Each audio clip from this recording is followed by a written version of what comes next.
Cek cek. Tes tes. Ya. Oke. Bang, nama lengkap dan jabatan. Saya dengan Seni Manafe, jabatan saya sebagai pendiri petir. Seni Manafe. Ya. Oke, Abang, apa yang Abang mau sampaikan dari insiden kemarin terkait dengan ketua umum sebagai seorang ketua umum? Mengenai kejadian kemarin di tempat, saya sebagai pendiri sampai dengan hari ini merasa tidak perlu melakukan pembelaan. Biarlah rakyat menilai itu seperti apa. Karena kita melakukan pembelaan dalam situasi seperti ini, orang juga tidak akan percaya lagi. Mindset yang berkembang di luar selama ini kan Indonesia Timur, kulit hitam, pekerjaan materi itu adalah pekerjaan yang diharamkan. Tapi jujur, biar Mbak tahu, mudah-mudahan ini media bisa membantu. Petir ini bukan milik Martel. Petir ini bukan milik dog kolektor.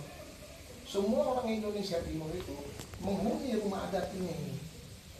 Kalau seandainya pun kemarin kejadian itu menimpa bukan kepada orang yang berprofesi sebagai dog kolektor atau Martel, ya kami juga hadir selama itu. Kita dengan kasat mata bisa melihat bahwa orang itu tidak diperlakukan manusiawi.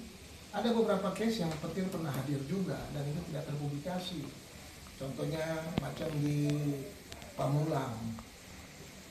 Itu ada unsur saranya. Indahnya petir, di situ ada toleransi. Ini bukan berbicara agama. Karena kebetulan yang menjadi korban itu orang-orang Nasrani, saudara-saudara Nasrani, yang membantu membela hak-haknya Nasrani itu orang-orang Muslim yang tampil di depan. Belum lagi ada kasus-kasus penyekapan yang bukan dari orang Indonesia Timur juga, ada dari yang suku lain. Petir hadir. Kalau seandainya petir ini hadir untuk orang Indonesia Timur, apalagi untuk Martel saja, tidak mungkin petir menciptakan divisi hukum di situ. Artinya kita membuka diri. Kita mau menawarkan sesuatu kalau memang kalian membutuhkan jasa kami profesional. Kami pasti on the track. Dan yang paling penting sekarang, isu yang berkembang ini kan petir Martel gitu loh. Karena Martel yang teraniaya, petir ikut marah. Ya nggak begitu juga. Tapi saya berkesimpulan sederhana aja, Mbak. Harga dari sebuah ketulusan itu memang kita harus siap tersakitkan. Karena kita nggak pernah memvalidasi kita harus hadir untuk menjadi apa. Bahkan kita yang berkumpul di rumah adat ini merasa bahwa ini bagian takdir Tuhan.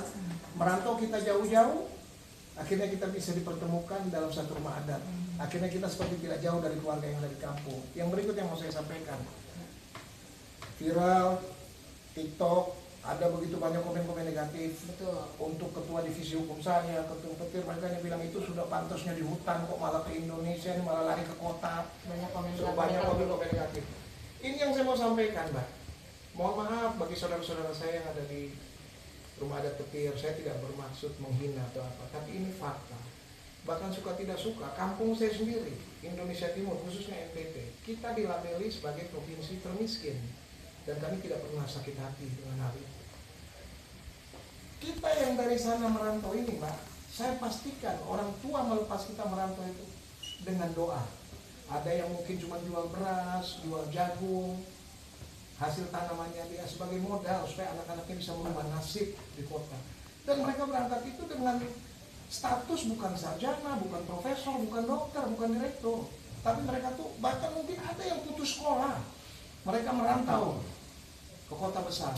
Di sini mereka tidak punya keahlian untuk merampok. Mereka tidak punya keahlian untuk menipu. Mereka tidak punya keahlian untuk mencuri.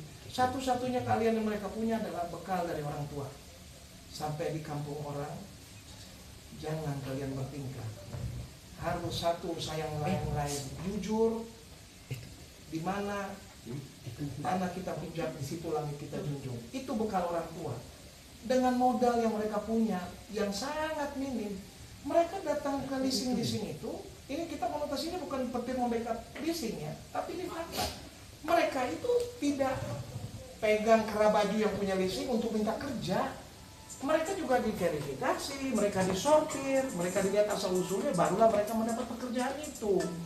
Nah, pekerjaan ini adalah pekerjaan yang mereka yakinkan ini halal. Dan kalau sampai mereka mendapat pekerjaan itu, bisa kebayangkan, Mbak, betapa beratnya perjuangan mereka. Dan mereka juga berharap dari pekerjaan itu bisa menghasilkan sesuatu yang bisa membahagiakan mereka. Minimal orang tuanya di kampung sana tahu bahwa anaknya sudah kerja. Walaupun itu nyawa taruhannya, mereka lakukan itu. Jadi kalau sampai dibilang Indonesia Timur itu dari hutan, pulang aja ke hutan. Seseorang yang bekerja dengan dibekali dengan surat kuasa, apa dia bisa dibilang maling? Apa dia bisa dibilang dia begal? Kalau boleh jujur, maaf kepada institusi kepolisian, mari kita jujur. Ada juga kok banyak-banyak anak-anak leasing yang kebetulan dia ada dalam rumah adat petir ini. Mereka dipenjara. Dan kita besuk dia tuh sebagai ikatan batin saja bahwa itu adik-adik kita di rumah adat petir. Tapi membelakang hak hukum mereka tidak pernah terjadi. Ketum kita tidak pernah menginstruksikan Pak Nirton ini untuk datang. Kita harus tahu dulu asal-usul kronologi cerita ini. Banyak yang terpenjara. Di setiap polsek itu hampir ada anak-anak yang martel, yang tidak punya legalitas, mereka main begal. Kita nggak bela. Jadi kuncinya cuma satu, Mbak. Hal yang terjadi kemarin itu petir bukan matel.